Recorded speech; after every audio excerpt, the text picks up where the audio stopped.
الحمد لله وكفى وسلام على عباده الذين اصطفى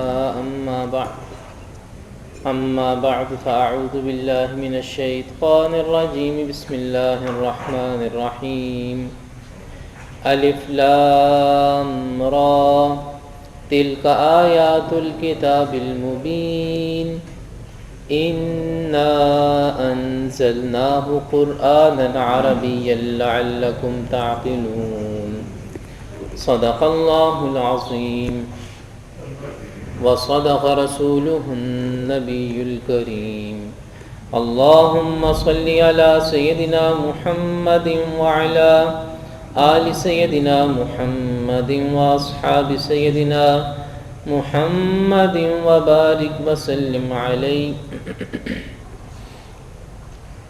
آج سے ہم قرآن مجید کی 12ویں سورہ یوسف کا آغاز کر رہے ہیں۔ یہ سورت چند اعتبارات سے قرآن مجید کی دیگر سورتوں میں ایک خاص حیثیت رکھتی ہے۔ اس کی سب سے خاص بات تو یہ ہے کہ اس میں اللہ تعالیٰ نے حضرت یوسف علیہ السلام کے حالات زندگی کو بیان فرمایا ہے، اور اس صورت میں یہ جو واقعہ یوسف علیہ السلام آ رہا ہے، اسے قرآن مجید نے احسن القصص کا عنوان دیا ہے، یعنی سب سے خوبصورت واقعہ۔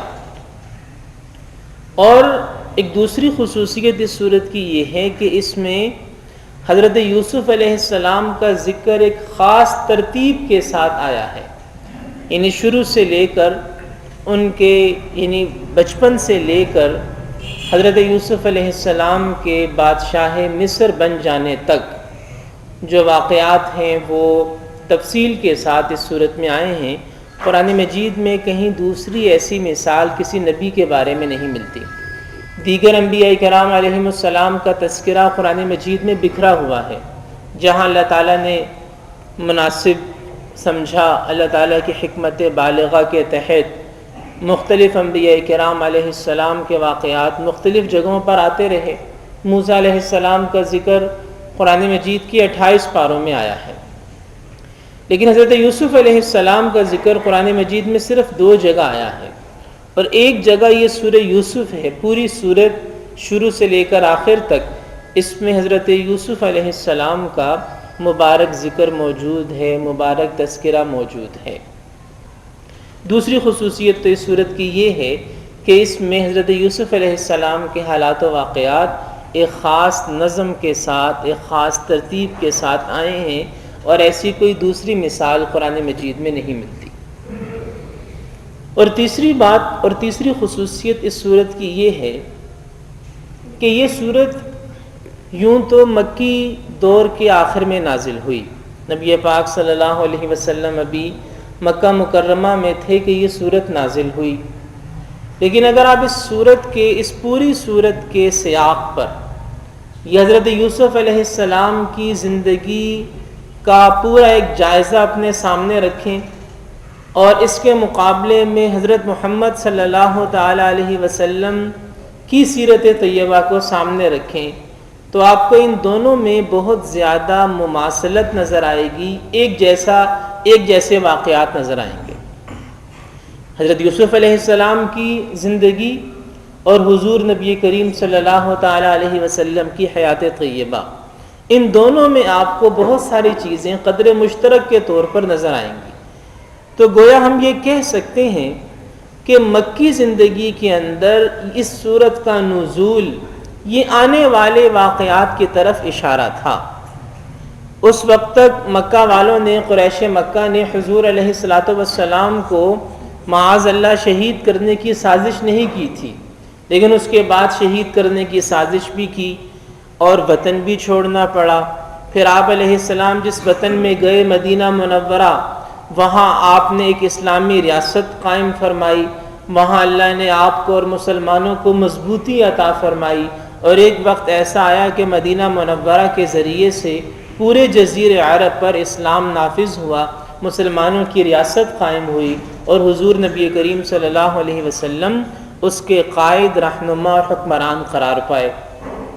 اب یہی آپ دیکھ لیجئے یوسف علیہ السلام کی زندگی میں کہ ادھر بھائی قتل کی سازش کرتے ہیں، ناکام ہوتے ہیں۔ اللہ تعالیٰ حضرت یوسف علیہ السلام کو فلسطین سے مصر پہنچاتا ہے۔ شروع میں وہاں بھی حالات ناسازگار ہوتے ہیں، پھر آگے چلتے چلتے چلتے ایک وقت ایسا آتا ہے کہ یوسف علیہ السلام مصر کے بادشاہ بن جاتے ہیں۔ تو گویا کہ مکی زندگی کے آخر میں سورہ یوسف کا نازل ہونا یہ آنے والے واقعات کی طرف ایک اشارہ تھا کہ جو حالات حضرت یوسف علیہ السلام کے ساتھ پیش آئے ہیں وہی حالات حضور نبی کریم صلی اللہ تعالی علیہ وسلم کے ساتھ بھی پیش آنے والے ہیں۔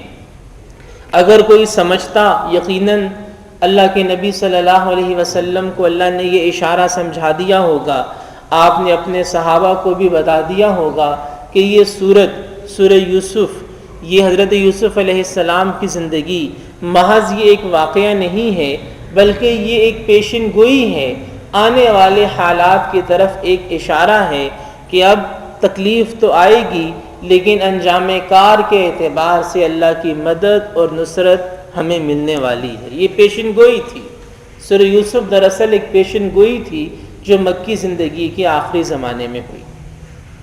اور اس کے ساتھ ساتھ مشرکین مکہ جو وقتاً فوقتاً حضور نبی کریم صلی اللہ علیہ وسلم سے مختلف سوالات کرتے تھے آپ علیہ السلام کا امتحان لینے کے لیے کہ اگر تم واقعی سچے ہو تو جواب دو، وحی کے ذریعے جواب آئے گا۔ انہوں نے اصحاب کہف کے بارے میں پوچھا، ذوالقرنین کے بارے میں پوچھا اور بہت سے سوالات کیے۔ اسی طرح مشرکین مکہ نے نبی پاک صلی اللہ علیہ وسلم سے حضرت یوسف علیہ السلام اور ان کے بھائیوں کے حالات بھی پوچھے۔ آپ علیہ السلام تو امی تھے، یعنی کسی جامعہ میں، اسکول، مدرسہ، کسی استاذ کے پاس زانوِ تلمس طے نہیں کیے تھے، لیکن آپ علیہ السلام نے حضرت یوسف علیہ السلام اور ان کے بھائیوں کا پورا واقعہ اللہ نے آپ پر نازل فرمایا قرآن مجید کی شکل میں، اور آپ نے مشرکین کو سنایا جس سے ان کو ان کے سوال کا جواب مل گیا۔ اور اسی طرح یہ صورت مشرکین کے لیے بھی ایک ہدایت اور عبرت کا ایک سامان تھی، ایک درس تھی کہ دیکھو تم بھی اپنے بھائی یعنی حضرت محمد مصطفیٰ صلی اللہ علیہ وسلم کے ساتھ برا سلوک کر رہے ہو، حضرت یوسف کے بھائیوں نے بھی ان کے ساتھ برا سلوک کیا تھا، اس سے باز آ جاؤ، ورنہ ایک دن ایسا آئے گا جب اللہ انہیں غلبہ عطا فرمائے گا، قوت اور اقتدار عطا فرمائے گا اور تم ہتھیلیاں ملتے رہ جاؤ گے۔ یہ مشرکین مکہ کے لیے، قریش کے لیے عبرت، نصیحت اور درس کا سامان تھا۔ تو یہ چند بنیادی باتیں ہمارے ذہنوں میں ہونی چاہیے اس سورت کو شروع کرنے سے پہلے۔ ارشاد باری تعالی ہے الف لام را تلک آیات الکتاب المبین۔ سورت کا آغاز حروف مقطعات سے ہوتا ہے۔ الف لام را حروف مقطعات ہیں، یعنی وہ حروف کے جن کے معانی اللہ اور اللہ کے رسول صلی اللہ علیہ وسلم کے درمیان راز ہیں اور کوئی ان کے معنی نہیں جانتا۔ تلک آیات الکتاب المبین، یہ واضح کتاب کی آیات ہیں۔ انا انزلناہ قرآنا عربیا لعلکم تعقلون، ہم نے اس قرآن کو عربی زبان میں نازل کیا تاکہ تم اس کو سمجھ لو۔ اللہ تعالیٰ نے قرآن مجید کو عربی زبان میں نازل کیا، اور عربی زبان اپنی فصاحت و بلاغت کے اعتبار سے، اپنے اسلوب کے اعتبار سے، اپنی خصوصیات کے اعتبار سے، اپنے ذخیرہ الفاظ کے اعتبار سے، اپنے ادب کی چاشنی اور حسن کے اعتبار سے یہ زبان دنیا کی ایک بے مثال زبان ہے۔ دنیا کی سب سے زیادہ خوبصورت، شاندار، جامع، مضبوط زبان عربی زبان ہے کہ دنیا کی کوئی زبان اس زبان کا مقابلہ تو درکنار، اس کے قریب بھی نہیں ہو سکتی۔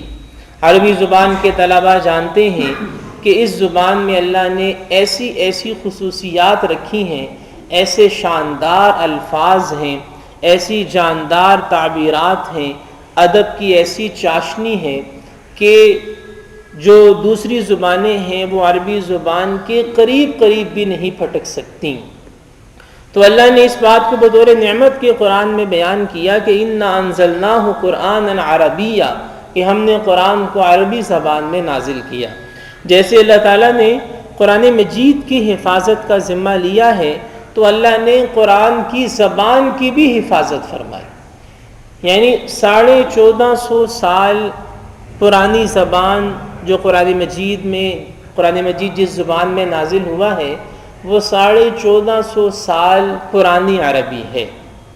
لیکن آج پوری دنیا کے اندر یہ عربی بولی جاتی ہے، سمجھی جاتی ہے. قرآن مجید کو بغیر ترجمے کے سمجھنے والے، پڑھنے والے، اس کے معانی میں، اس کی تفسیرات میں، تشریحات میں غور کرنے والے پوری دنیا میں موجود ہیں، اور ایسی کوئی دوسری مثال نہیں ہے. یہودیوں کی کتابیں، عیسائیوں کی کتابیں آج انہیں لوگ انگریزی میں پڑھتے ہیں یا اردو میں یا عربی میں، جو آج کل کی زبانیں ہیں ان میں پڑھتے ہیں.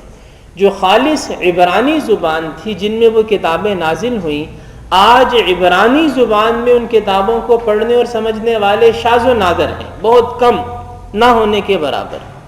ہاں انگریزی میں لوگ انہیں پڑھتے ہیں. بائبل آج انگلش میں پڑھی جاتی ہے، عبرانی میں بائبل پڑھنے والا آپ کو کوئی نہیں ملے گا. لیکن قرآن مجید الحمدللہ ثم الحمدللہ 100% عربی میں لوگ پڑھتے ہیں. یعنی بچہ قرآن مجید کو عربی زبان میں پڑھتا ہے، اور دنیا میں لاکھوں کروڑوں ایسے مسلمان موجود ہیں جو اسی عربی کو براہ راست سمجھتے ہیں بغیر ترجمے کے، براہ راست اس عربی کو سمجھنے کی صلاحیت رکھتے ہیں. قرآن مجید کے معجزات میں سے یہ ایک بہت بڑا معجزہ ہے. یہ عام آدمی کی سمجھ میں شاید بات نہ آ سکے، لیکن جو لوگ زبانوں پہ تحقیق کرتے ہیں وہ اس بات کو اچھی طرح سمجھتے ہیں کہ 1450 سال گزر جانے کے باوجود بھی ایک زبان کا پڑھا جانا، سمجھا جانا، بولا جانا کہ بچے کی زبان پہ وہ جاری ہو جائے، یہ معجزہ ہے. آپ اپنی اردو زبان کو لیجئے کہ آج سے 70-80 سال پہلے کی جو تحریرات ہیں آج ہمارے لیے انہیں پڑھنا مشکل ہے. آج پرانے ادیبوں کی تحریروں کو تسہیل کے ساتھ بازار میں لایا جا رہا ہے کہ 70-80 سال پہلے کی اردو ہے، اس اردو کو آسان کر کے آج کے انداز میں ڈھال کے پڑھنے کے قابل بنایا جائے. یعنی 70-80 سال کے بعد وہ زبان سمجھنا مشکل ہو گیا. لیکن قرآن مجید کا ایسا اعجاز ہے کہ 1450 سال کے بعد بھی چھوٹے چھوٹے بچے عربی زبان میں قرآن مجید کو پڑھ رہے ہیں، ترجمے کے ساتھ بھی پڑھ رہے ہیں، بغیر ترجمے کے بھی پڑھا جا رہا ہے، سمجھا جا رہا ہے. اس کے پیغام کو پڑھنے اور سمجھنے میں ہمیں کبھی بھی کوئی دشواری پیش نہیں آتی. یہ عربی زبان کا بھی کمال ہے کہ اللہ نے قرآن مجید کے لیے اس زبان کو منتخب فرمایا.